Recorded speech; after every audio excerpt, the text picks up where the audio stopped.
창세기의 구조를 보면 1장에서 11장까지는 흔히 원역사라고 부르고요.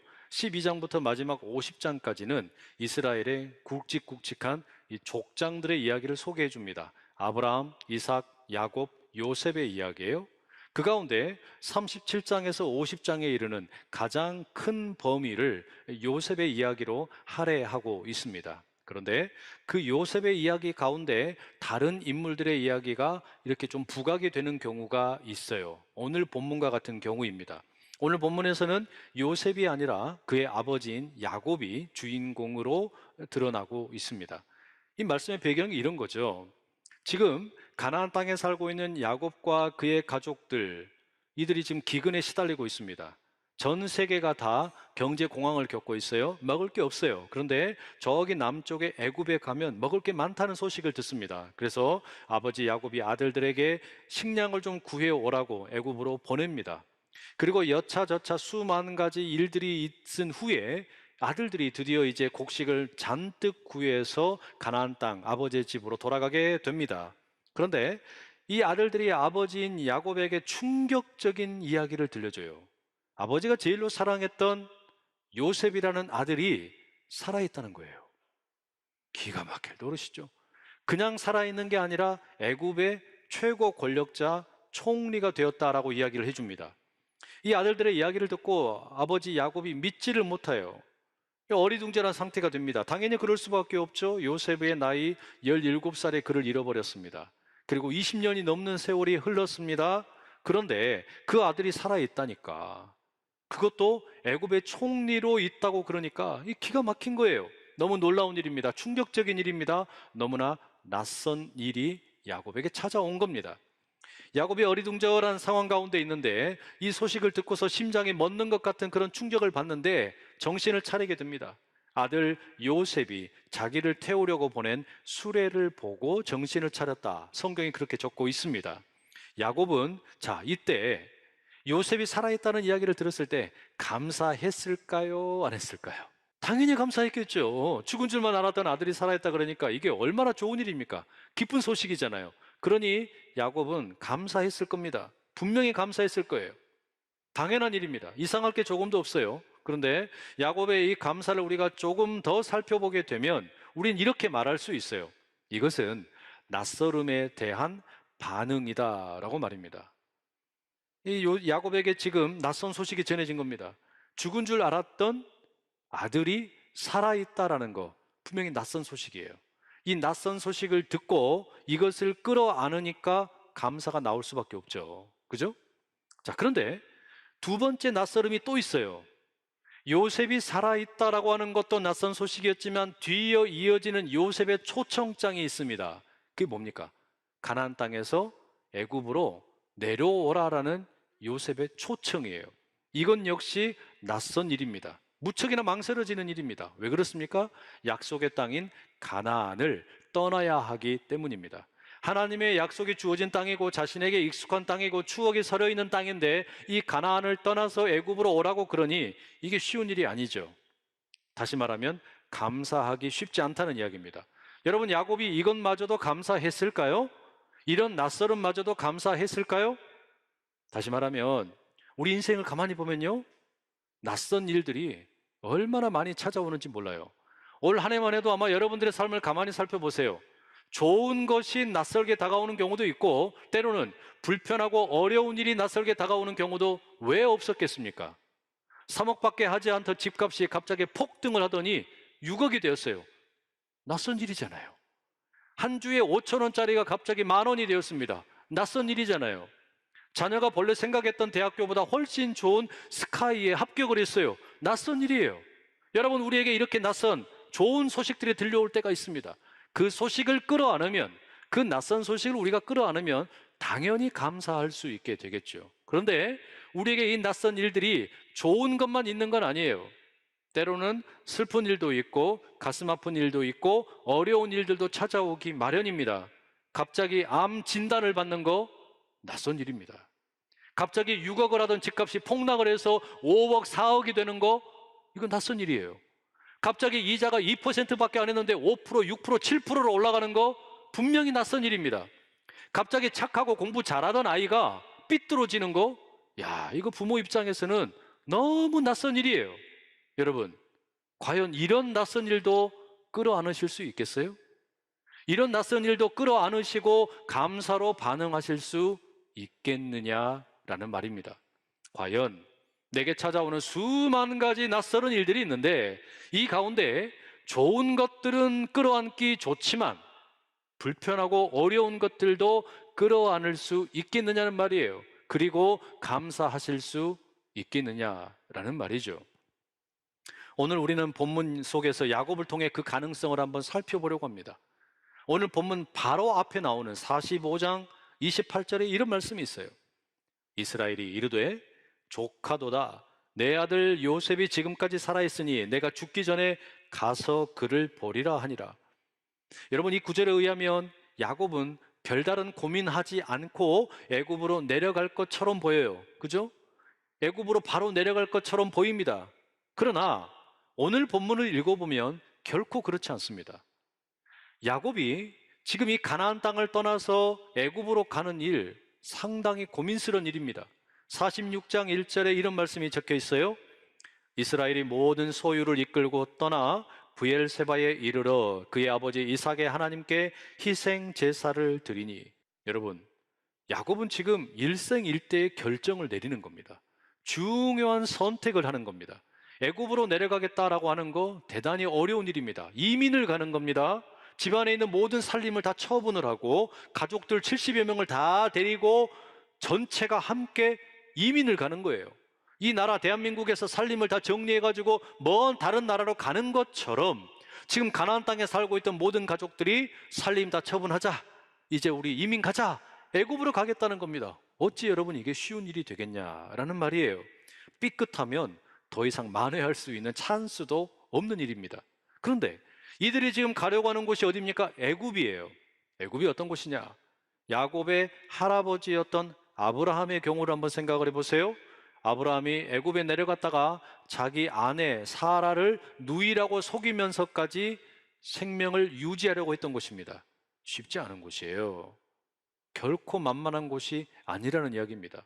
이 당시 사회는, 이 고대 근동 사회는 어찌 보면 그 시족 사회였습니다. 그런데 이 시족 사회로 살고 있던 이들이 낯선 땅으로 간다는 거, 이건 목숨 거는 일입니다. 대단히 어려운 일입니다. 자칫하면 혼자 망하는 것이 아니라 야곱을 따르는 온 가족들이 몰살당할 수도 있는 일입니다.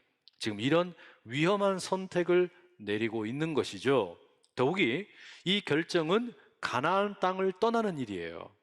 가나안 땅은 하나님께서 아브라함에게 언약으로 주신 약속의 땅입니다. 하나님께서 이 땅을 온전히 복을 주시고 이곳에서 아브라함의 후손들을 번창하게 하시겠다고 약속을 했단 말이에요. 야곱에게는 소중한 고향입니다. 추억이 가득 쌓여 있는 곳입니다. 그리고 이제 야곱의 나이가 적은 나이가 아닙니다. 할아버지가 되었어요. 그런데 이 익숙한 땅을 벗어나서 익숙한 곳을 떠나서 다시 새로운 곳에서 정착한다는 거, 여러분 이거 얼마나 어려운 일이겠어요? 쉽지 않은 일입니다. 창세기 37장에 있는 기록에 의하면 야곱은 아마도 헤브론 골짜기에 거하고 있었던 것으로 보입니다. 이곳은 비교적 조금 위쪽에 있는 동네예요. 거기에서 지금 이제 브엘세바라고 하는 곳으로 내려가고 있는 길입니다. 브엘세바가 어떤 곳이냐? 이스라엘의 영토를 이야기할 때 흔히 관용적으로 단에서부터 브엘세바까지라는 말을 씁니다. 단이라고 하는 곳은 이스라엘 영토의 북쪽 경계선입니다. 그리고 브엘세바는 남쪽의 경계선이에요. 그러니까 지금 이 야곱과 그의 일행들이 이 헤브론에서부터 시작을 해가지고 브엘세바 남쪽 경계까지 도착을 했다는 이야기예요. 이제 여기서 더 내려가면 진짜 이제는 이스라엘을 떠나는 겁니다. 가나안 땅을 떠나는 거예요. 우리로 이야기하자면 해남의 땅끝마을까지 간 거예요. 더 이상 이젠 갈 데가 없어요. 부산까지 가서 거기서 배 타면 이제 대한민국을 떠나는 겁니다. 인천공항에 가서 거기서 비행기 타면 이제 떠나는 거예요. 바로 거기까지 내려갔어요. 자, 그런데 브엘세바라고 하는 곳은 사실 애굽으로 가는 데 있어서 꼭 거쳐가야 하는 곳은 아니었어요. 그러니까 남쪽의 경계에서 브엘세바만 있는 게 아니라 다른 지역을 거쳐서 가도 무방하다는 이야기입니다. 그러면 왜 야곱은 가족들 다 데리고 이 브엘세바에 내려갔을까요? 뭐 먹을 것이 없어서 그랬을까요? 그렇게 보기에는 이 브엘세바는 너무 척박한 땅이었습니다. 광야 네게부 지역에 있습니다. 다시 말하면 이 브엘세바에서는 먹을 게 없어요. 창세기 21장에 나와 있는 기록에 의하면 아브라함이 이스마엘과 그의 어미가 되는 하갈을 내어 보낸 곳이 브엘세바 광야입니다. 이 땅이 얼마나 황폐한 곳이었는지 하갈이 아들 이스마엘이 죽는 것을 참아 보지 못하겠다고 탄식을 하던 곳입니다. 그러니 여러분, 양식을 구할 것도 아닌데, 그렇다고 꼭 들릴 필요도 없는데 야곱은 지금 의도적으로 헤브론으로부터 브엘세바로 내려갔다라는 이야기입니다. 왜 갔을까요? 왜 브엘세바로 내려갔을까요? 이 브엘세바는 야곱의 할아버지였던 아브람과 그의 아버지였던 이삭에게 중요한 장소였습니다. 아브라함은 브엘세바에서 당시 다툼이 있었던 아비멜렉과의 분쟁을 해결을 합니다. 그리고 거기에서 맹세를 합니다. 그래서 거기에다 우물을 파게 되는데 이 우물을 가리켜 브엘세바, 맹세의 우물, 맹세의 샘이라고 짓게 됩니다. 그리고 야곱의 아버지였던 이삭에게도 이 브엘세바는 아주 특별한 의미가 있어요. 다른 모든 사람들이 흉년을 만나고 어려움을 만나던 때에 하나님께서 이삭에게 큰 복을 주십니다. 100배의 복을 주세요. 양떼가 엄청나게 많아지고 소떼도 많아집니다. 이상하게 이삭이 그냥 콩을 심으면 콩이 막 어마어마하게 많이 자라는 거예요. 밀을 심으면 밀이 어마어마하게 자라는 거예요. 이렇게 이제 거부가 되자 사람들이 시기를 합니다. 특히 블레셋 사람들이 이삭을 시기하면서 그 아버지 아브라함 때에 아브라함의 소유로 인정을 받았던 우물을 막아버려요. 우물을 메워버리는 겁니다. 이거 뭡니까? 싸움을 거는 거죠. 싸움을 걸면서 이 이삭을 지금 자극을 하는 거예요. 그런데 이삭은 자기 권리를 주장을 하지 않고 양보를 합니다. 에색이라는 우물을 지었다가 뺏겨버리고 신나라는 우물을 팠다가 또 뺏겨버립니다. 양보하는 거예요. 그리고 마지막에는 르호봇이라고 하는 곳으로 가게 됩니다. 넓은 곳이다라는 뜻이에요. 하나님께서는 이렇게 복을 주세요. 이삭에게 약속대로 큰 복을 주십니다. 이삭이 르호봇에다가 이제는 이삿짐을 다 풀고 정착을 하게 된 이후에 브엘세바에 올라갑니다. 그리고 거기서 예배를 드립니다. 그때 하나님께서 이삭에게 이렇게 말씀을 하세요. 26장 24절입니다.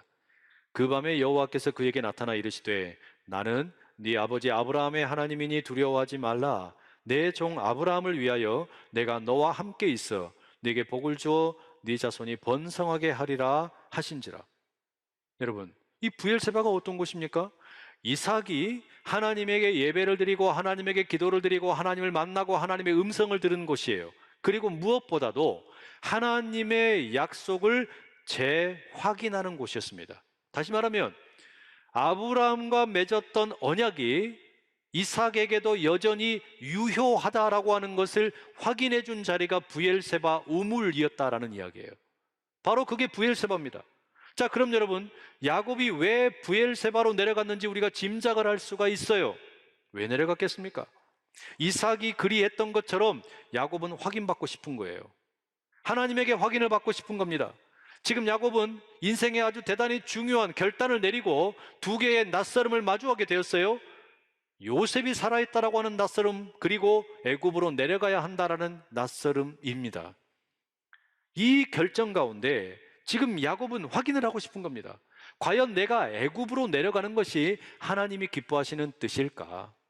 이게 하나님이 기뻐하시는 일일까? 이걸 확인을 하고 싶은 겁니다. 그 하나님의 뜻을 확인하고 싶어서 브엘세바로 찾아갔다는 이야기죠. 할아버지 아브라함이 아비멜렉과의 갈등을 해결하고 언약을 맺었던 곳, 그리고 아버지 이삭이 하나님께 언약을 재확인했던 곳, 아브라함과 함께 한 것처럼 이삭 너와 내가 함께 하겠다고 말씀해 주셨던 곳, 바로 거기로 찾아가서 묻고 싶은 겁니다. 그래서 오늘 본문 1절에 보면 야곱이 브엘세바에서 제단을 쌓는데 그의 아버지 이삭의 하나님께 희생제사를 드린다라고 되어 있어요. 그래서 브엘세바에서 야곱이 예배를 드립니다. 기도를 드립니다. 하나님께 간절하게 매달립니다. 하나님, 내 아버지 이삭에게 응답을 하여 주셨던 것처럼 내게도 이곳에서 응답을 좀 해주시면 좋겠습니다. 하나님께서 우리 할아버지 아브라함과 맺으셨던 그 언약, 그 약속은 지금 나에게도 동일하게 유효한 것입니까? 내가 애굽으로 내려가는 것도 괜찮은 일입니까? 그곳에서도 하나님께서 동행하시겠습니까? 하나님께서 이 백성을 귀하게 여기시고 지키시고 보호해 주시겠습니까? 이거 묻고 싶은 거예요. 이걸 확인하고 싶은 겁니다. 그래서 야곱이 하나님에게 예배를 드렸는데 그 밤에 하나님이 야곱에게 찾아오셔서 이렇게 말씀을 하십니다. 3절과 4절입니다. 하나님이 이르시되 나는 하나님이라 네 아버지의 하나님이니 애굽으로 내려가기를 두려워하지 말라. 내가 거기서 너로 큰 민족을 이루게 하리라. 내가 너와 함께 애굽으로 내려가겠고 반드시 너를 인도하여 다시 올라올 것이며 요셉이 그의 손으로 네 눈을 감기리라 하셨더라. 뭡니까? 하나님께서 오케이 사인을 주신 거예요. 내가 너와 함께 애굽으로 내려갈 것이다. 두려워하지 말아라. 걱정하지 말아라. 내가 너와 함께 내려갈 것이고 그곳에서 너의 백성들이 엄청나게 많은 숫자로 번성하게 될 것이고 언젠가 때가 되면 내가 이들을 다 다시 가나안 땅으로 끌어올릴 것이다. 이게 뭐예요? 하나님께서는 야곱에게 출애굽을 미리 말씀해 주시는 겁니다. 출애굽까지 미리 말씀해 주고 계시는 거예요. 이 말씀을 듣고 난 후에 비로소 야곱이 브엘세바를 떠납니다. 가나안 땅을 떠난다는 이야기예요. 하나님의 말씀을 붙잡고 하나님의 뜻을 의지해서 떠나게 됩니다. 애굽을 향해 온 가족들을 거느리고 자신의 모든 재산을 가지고 내려가게 되었다라는 이야기예요. 사랑하는 여러분, 이 추수감사절을 맞이해서 여러분에게 묻고 싶습니다. 혹시 여러분 어떤 분기점에 계시지는 않습니까? 어떤 선택을 해야 되는 자리, 어떤 중요한 결정을 해야 되는 자리, 어떤 결단을 해야 되는 그런 때에 있지는 않으신가요? 올 한 해를 돌아보시면서 혹시 지금 이맘때쯤 내가 이제 직장을 좀 이직을 해야 되나? 그런 고민하는 분 계시지는 않습니까? 또 어떤 분들은 이자가 이렇게 계속 올라가는 이런 상황에 부동산을 처분을 해야 되나 말아야 되나 고민하는 분들 계실지도 몰라요. 사업을 하시는 분들 같으면 지금까지 잘 되던 사업인데 이 사업을 더 확장을 해야 할지 아니면 오히려 더 알차게 운영을 해야 될지 고민하는 분도 계시겠죠. 또 어떤 분들은 내 이 사업장을, 이 공장 부지를 이전을 해야 되는 것은 아닌가, 왜 고민이 되지 않으시겠어요? 수많은 여러분 선택과 결정을 내려야 될 일들이 여러분들에게 찾아올 겁니다. 또 여러분들의 삶 가운데 낯선 일들은 또 얼마나 많으셨겠어요. 그 가운데 좋은 일도 있습니다. 그 가운데는 안타깝고 어려운 일도 있어요. 여러분 이 일들을 다 놓고 어떻게 하시겠습니까? 이 일들을 다 어떻게 여러분 결정을 하시겠냐는 이야기예요. 중요한 고민입니다. 어떤 선택을 해야 될까 대단히 중요할 수밖에 없습니다. 그런데 내가 어떤 선택을 해야 될지, 내가 어떤 결정을 해야 될지 이것보다 더 중요한 게 있어요. 그게 뭐냐? 나에게 브엘세바가 있느냐라는 거예요. 나에게 브엘세바가 있느냐? 과연 나에게는 브엘세바가 있느냐? 내가 수많은 선택을 놓고 있고 결정을 해야 하고 결단을 해야 하는데 지금 내가 고민을 하고 있는데 머리가 터질 것만 같고 생각하면 그냥 머리 삐쭉삐쭉 서고 잠이 오지 않고 이런 고민들을 가지고 있는데 내가 찾아갈 브엘세바가 있냐는 말이에요. 여러분 이건 단순한 장소의 문제가 아닙니다. 여러분의 시간과 마음을 나누면서 이 고민이 그냥 나의 고민이 아니라 하나님의 고민이 되고 하나님이 나와 함께 아파하시고 하나님이 나와 함께 생각을 모아주시는 그런 시간, 하나님께서 나를 돕고 계신다는 것을 경험하는 그런 장소, 바로 그런 브엘세바가 있냐는 이야기예요. 여러분 우리에게는 이런 브엘세바가 필요해요. 이 브엘세바가 있어야만 비로소 낯설게 다가오는 일들을 끌어안을 수가 있습니다. 내게 다가오는 낯선 일들을 그때 비로소 우리가 끌어안을 수가 있어요. 좋은 일만 끌어안는 것이 아니라, 그래서 그런 건 쉽게 감사할 수 있겠지만 어려운 일, 답답한 일, 불안한 일, 이것마저도 내가 끌어안고 이 낯선 일들까지도 하나님께 브엘세바에서 드리고, 그때 비로소 여러분, 우리가 그것마저도 감사로 받아들일 수 있게 된다라는 이야기입니다. 브엘세바에서 하나님의 뜻을 구할 때에 비로소 감사의 문이 열려요. 브엘세바에서 내 고민과 내 아픔을 아뢰게 될 때에 비로소 원망과 불평이 아니라 감사로 바뀌게 됩니다. 브엘세바에서 내가 주님의 뜻을 구하게 될 때에 내 생각이나 내 의지가 아니라 하나님의 뜻이 온전히 이루어지게 된다라는 이야기죠. 눈먼 새의 노래라는 2부작 단편 드라마가 있습니다. 강영우 박사의 일대기를 그린 이 드라마입니다. 이 강영우 박사는 13살의 아버지를 여의었습니다. 그리고 그 다음 해에 중학교에서 축구를 하다가 축구공에 눈을 맞아서 실명을 하게 됩니다. 어머니는 아들이 실명을 했다는 소식을 듣고 충격을 받아서 돌아가십니다. 그리고 몇 년 후에는 유일하게 의지하던 혈육 누나마저도 세상을 떠납니다. 졸지에 고아가 되었어요. 결국 앞을 보지 못하는 이 주인공 강영우는 서울 맹학교 기숙사로 들어갑니다.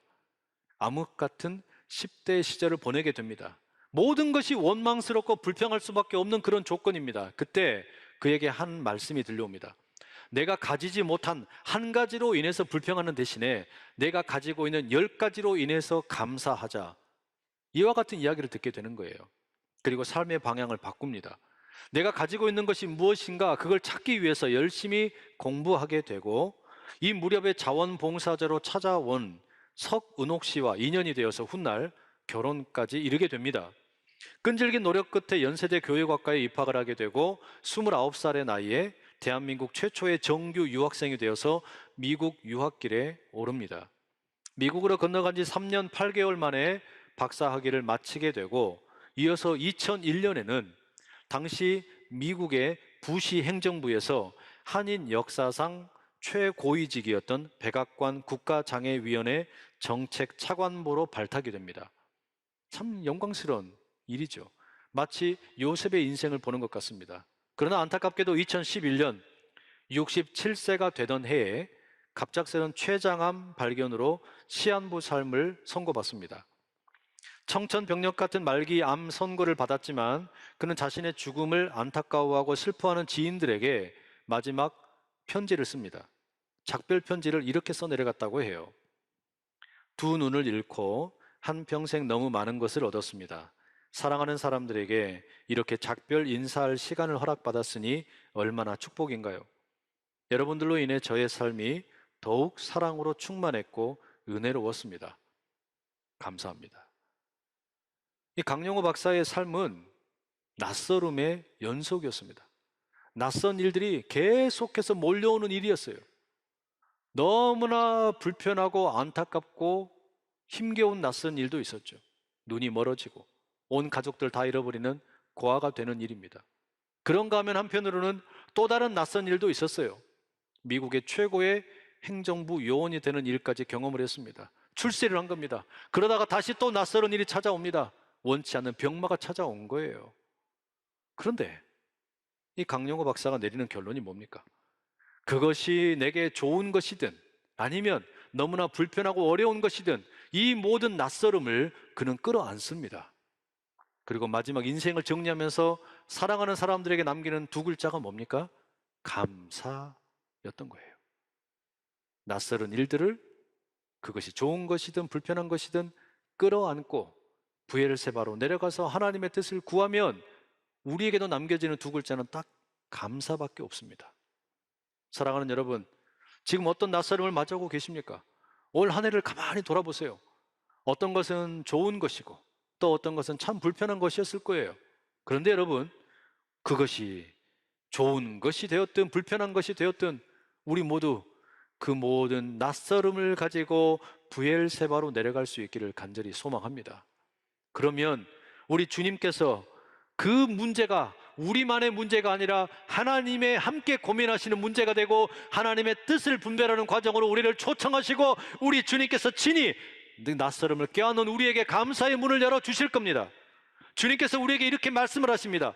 이삭에게 말씀하셨던 것처럼, 야곱에게 말씀하셨던 것처럼, 내 아들아, 내 딸아, 두려워하지 말아라. 내가 너와 함께한다. 너의 삶을 내가 책임진다. 너의 인생은 처음부터 끝까지 나의 것이다. 우리 하나님의 이 음성이 여러분 모두 가운데 들려오고 진정한 감사의 주인공이 되어서 하나님 앞에 온전히 살아가는, 그리하여 이 추수감사절을 보내는 가운데 하나님에게 진정한 감사를 드리는 우리 모두 될 수 있기를 간절히 축복합니다.